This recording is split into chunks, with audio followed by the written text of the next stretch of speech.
Thank you. Good afternoon. Alan Scott. I'm CEO of Argon Design. This afternoon, I'm going to be talking about how you test HEVC and VP9 decoder IP. So these are two new video encode decode standards. HEVC from the HEVC committee, VP9 coming from Google. They're both aiming to satisfy the need for 4K streaming video. That raises quite considerable challenges when you have limited bandwidth. And so both of these new video encode decode techniques use a lot of very advanced algorithms. This means there's a lot more complexity in your decoder, and you need to test your decoder more thoroughly. So the opportunity for a better test solution is what I'm talking about. We have created a product called Argon Streams. And I'll explain how we create the product and what's rather novel and unique about the product. So the first thing to notice is that we've taken the specification, the HEVC specification and also the VP9 specification, and we've converted them into a pseudocode specification. So this is a C-like language that we've defined that enables us to compile the specification and produce tools that can work with that specification. So we take the pseudocode representation of the spec and we compile it into two tools. The first tool is a bitstream generator.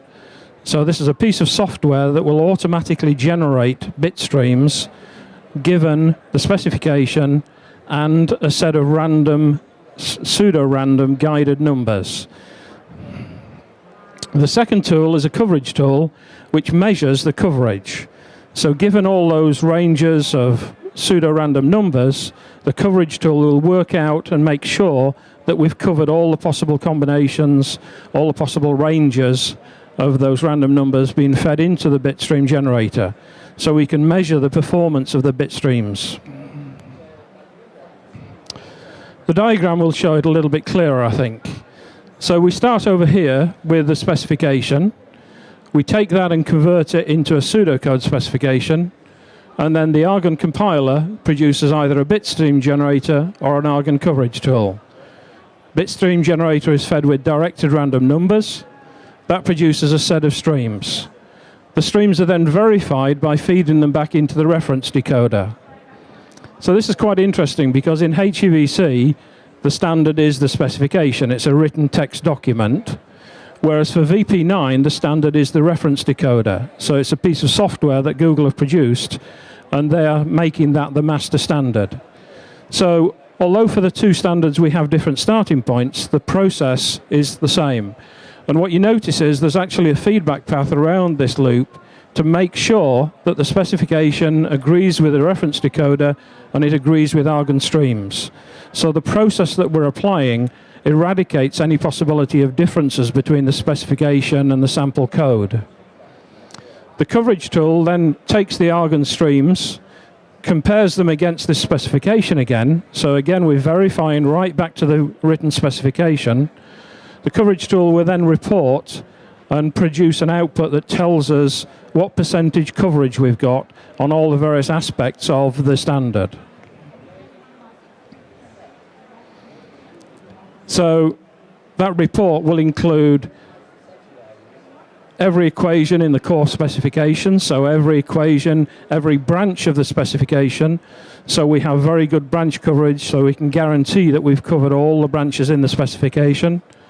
Every transition in the CABEC engine, all the extreme values. So there are many parameters in both of these standards. And what we're doing is ensuring that all the possible values have been covered. So we'll take minimum values, maximum values. We'll take powers of 2. We'll take powers of 2 plus or minus 1 or 2 bits.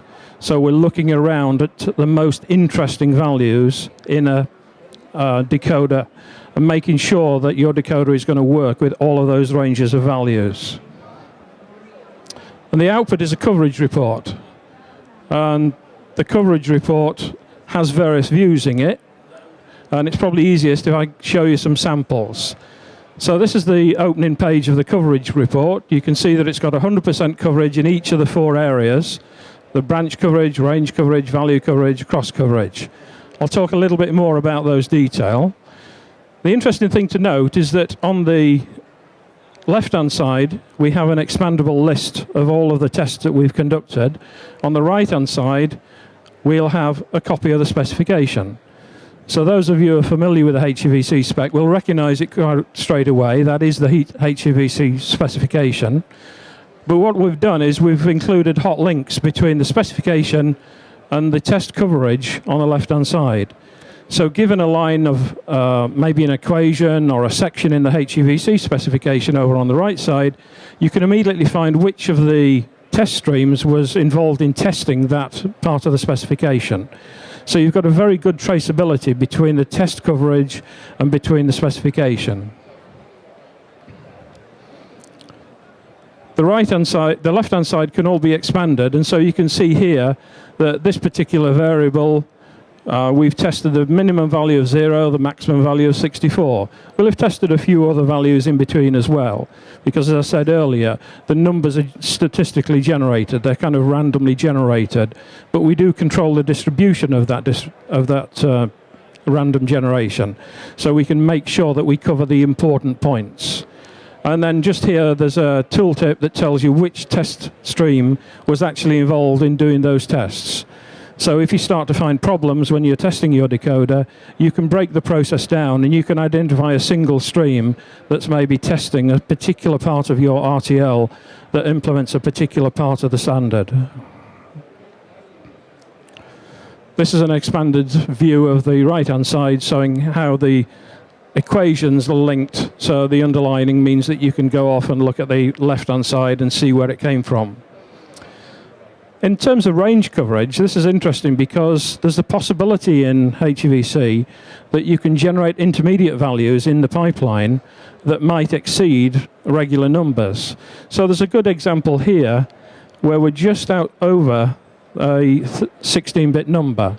So you can see the possible range of values here in brackets, and you can see that we've actually tested them, and so the box is coloured in green to show that we've passed that test, and we've tested the minimum and maximum values. This is a view of the value coverage. So these are typically used to show that we've tested every single value of every single symbol in the CABEC engine. We also do a lot of cross coverage. So what we're talking about here is taking 3 variables of slice type and CTB size 2, and trying to produce a test stream that tests all of the possible legal combinations of those 3 variables. So there are several cross coverage type tests built into the program. So just to summarize now, we'll just talk a little bit about what we have. Argon streams for HEVC. We've got profiles for main 10 and main 12 profiles. We've recently launched the range extensions for HEVC.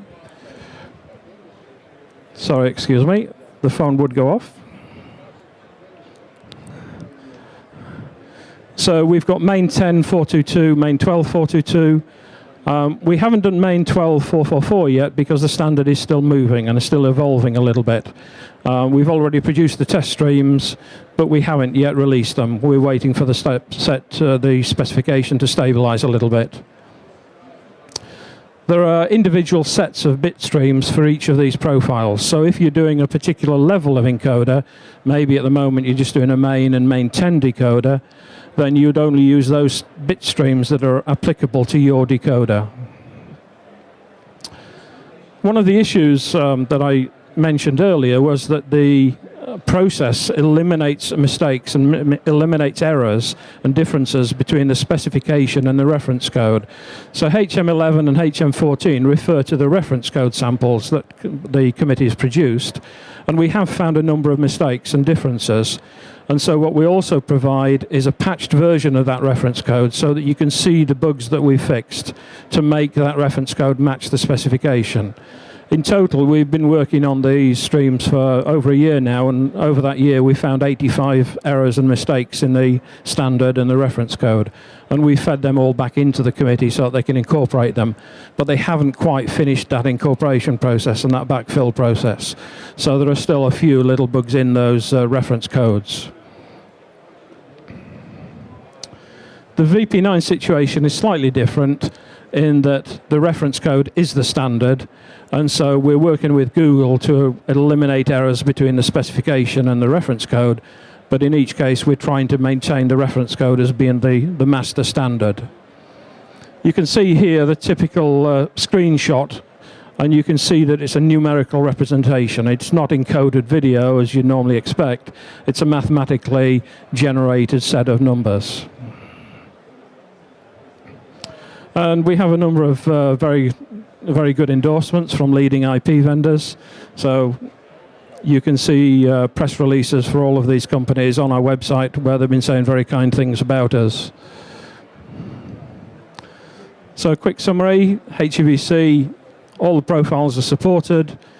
The key benefits for somebody who wants to test their decoder are that the streams are directly related to the specification. So there's no difference. There are no errors. There are no missing test cases. Everything is covered, and we know we're testing right back to the original specification. We know that we've got full coverage. The technique allows us to have a coverage tool, and the coverage tool can report any missing test cases or any missing values. So it's a great way to have demonstrable and provable test coverage. The streams, because they're mathematically generated, they're very short streams, so typically the streams are only 5 to 10 frames long. So each stream is very, very fast to simulate. And so that is a real advantage when you're doing massive numbers of simulation tests and you want to keep continually running and developing your RTL.